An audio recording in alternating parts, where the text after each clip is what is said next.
जैसे कि आप सभी को पता है कि आज जलियांवाला बाग हत्याकांड हुआ था। आज ही के दिन 13 अप्रैल 1919 में एक ऐसे घोर कलंक जनरल डायर के द्वारा निर्मम बेगुनाह माताएं बहनों की निर्मम हत्या की गई।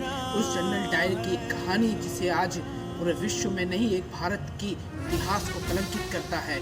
जनरल डायर जब भारत में आया तो उन्होंने सबसे पहले एक रोलेट एक्ट बनाया था। रोलेट एक्ट मतलब इसका मतलब ये होता है कि इस एक्ट के माध्यम से वो किसी भी भारतीय को उसके शक के अगर उसको किसी पर शक होता है तो उसके अनुसार वो उसे बंदी बनाकर जेल में डाल देता है।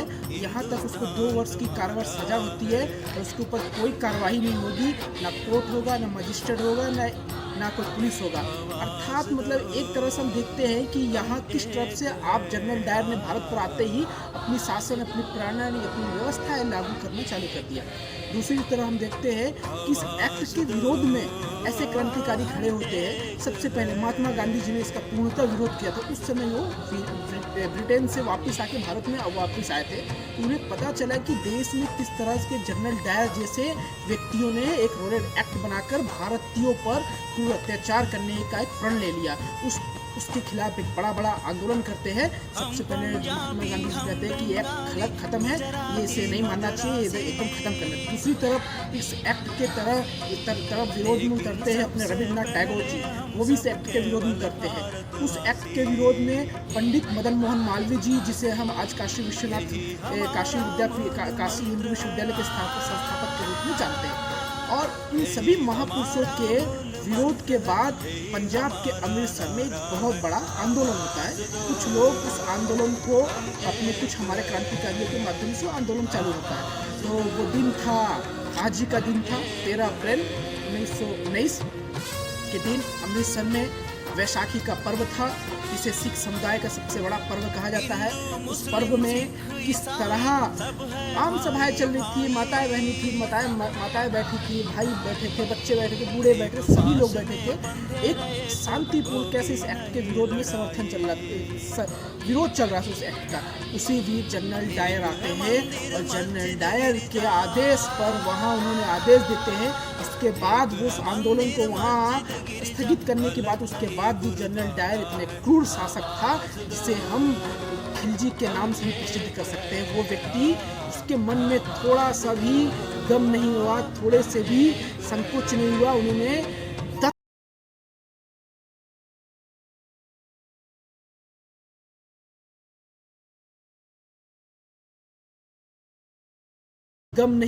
थोड़े से भी संकोच नहीं हुआ। उन्होंने 10 मिनट में कम से कम 1650 राउंड गोलियां चलाई थी।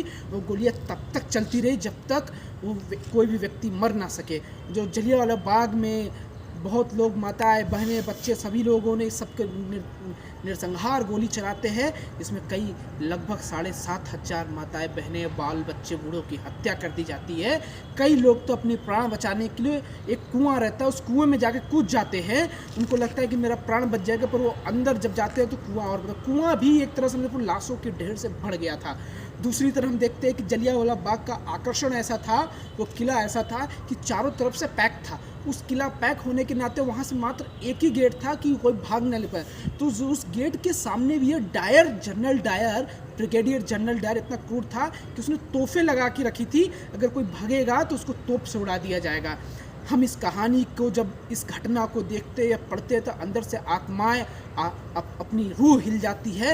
ऐसे विध्वंस, ऐसे क्रूर शासक जो थे, जिन्होंने जलियांवाले बाग में क्या बच्चे, क्या बूढ़े, क्या माताएं, क्या बहनें, क्या गर्भवती, ना जाने कितने माताएं, हजारों माताएं बहनों का नरसंहार किया इस जनरल डायर ने। उस जनरल डायर के वहाँ से घटना के बाद आज भी आप जलियांवाले बाग में अमृतसर में जाएंगे तो देखेंगे वहाँ की जो दीवारें हैं, वहाँ की दीवारों में वो गोलियों की आवाज़ आज भी सुनाई देती है। पूरा एक चित्र रूप से दिखता है कि दीवारों को कैसे छेद करके वो रहता है। उसी जनरल डायर जलियांवाला हत्याकांड के बाद वो एक बड़ा विशाल रूप ले लेता है और जनरल डायर को स्वयं नहीं पता रहता है कि वो जब गोली चलाया था वो किसके ऊपर चलाया था, सारी विरोध होती है। रविन्द्रनाथ टैगोर जी अपना पुरस्कार वापस कर देते हैं। पंडित मदन मोहन मालवीय सुप्रीम कोर्ट में जब वहाँ के कोर्ट में जाके FIR दर्ज और केस लड़ने की पैरवी करते हैं। उसी बीच उस जलियांवाला बाग कांड में, हत्याकांड में, हम जिसे आज स्वतंत्रता सेनानी, स्वतंत्रता वीर पुरुष के नाम से जाने जाते शहीद सरदार उधम सिंह, मात्र उनकी आयु 11 वर्ष थी। उस समय वो भी वहाँ थे। वहाँ उस सभा में सभा के सभी कार्यकर्ताओं को पानी पिलाने का काम कर रहे थे। हम जब देखते हैं कि वहाँ कैसे 11 वर्ष के उधम सिंह, जब वहाँ के लोग बताते हैं, वहाँ के जब अमृतसर में जाने के बाद बताते हैं कि वहाँ किस तरह उधम सिंह रो रो कर किसी माता के पास, किसी बच्चों के पास जाते हैं और उनका आत्मा हिल जाता, रूह कांप जाती है उधम सिंह। और उधम सिंह वहीं एक प्रण लेते हैं, उस खून से रंगी हुई मिट्टी को उठा के अपने माथे पर लगाते हैं और प्रण लेते हैं, जब तक मैं जनरल डायर को मारूंगा नहीं तब तक ये मेरा संकल्प पूरा नहीं होगा, चाहे इसके लिए मुझे 20 साल 21 साल बार बार जन्म क्यों नहीं। सरदार उधम सिंह का प्रण आज हम देखते हैं कि वो सरदार उधम सिंह वो अपने प्रण को पूरा करने के लिए 11 वर्ष की आयु में वो संकल्प लेते हैं। वहाँ से 2 क्रांतिकारी का जन्म होता है, एक क्रांतिकारी शहीद आदम भगत सिंह और एक क्रांतिकारी सरदार उधम सिंह। दोनों आपस मित्र रहते हैं। फिर जनरल डायर, फिर डॉक्टर, उस जलियांवाला बाग हत्याकांड के बाद सरदार उधम सिंह अमेरिका चले जाते हैं। वहाँ जाके वो हिंदुओं की संगठित एक फौज बनाते हैं जो ब्रिटिश संतुलन को हिलाने का काम करते हैं। वहाँ जाके फिर उनको भारत के तौर पर वहाँ जाते हैं और युद्ध के तौर पर लड़ते हैं। उन्हें वहाँ पता चलता है कि ब्रिटेन, फिर कुछ महीने बाद समुद्री तट से वो ब्रिटेन जाते हैं। ब्रिटेन पर जब जाते हैं तो पता चलता जर्मनी और ब्रिटेन का प्रथम विश्व युद्ध होने वाला रहता है।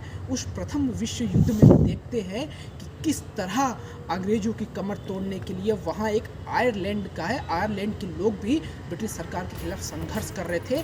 जैसे भारत में जलियांवाला बाग हत्याकांड हुआ था, वैसे आयरलैंड के रूप में भी वहाँ के अंग्रेजों ने अत्याचार वहाँ की माताएं बहनें पर डाला।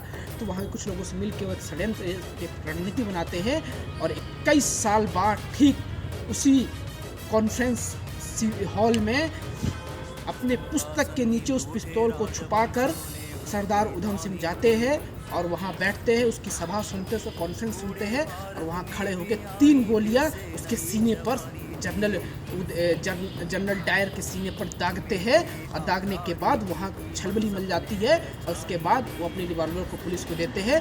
मेरा संकल्प पूरा हुआ, मेरा ध्येय पूरा हुआ।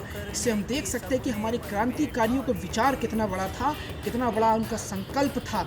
अगर आज की युवा पीढ़ी को हम बताते हैं कि थोड़ी सी भी घटनाएं होती है तो अपने आप को मन प्रफुल्लित कर लेते, हटा देते जाते हैं, पर ऐसे क्रांतिकारियों का टोला था जो अपने संकल्प, अपनी कटिबद्ध के लिए अपना पूरा जीवन उस संकल्प के लिए आहूत कर दिया और उस संकल्प को पूरा करके दिखा दिया।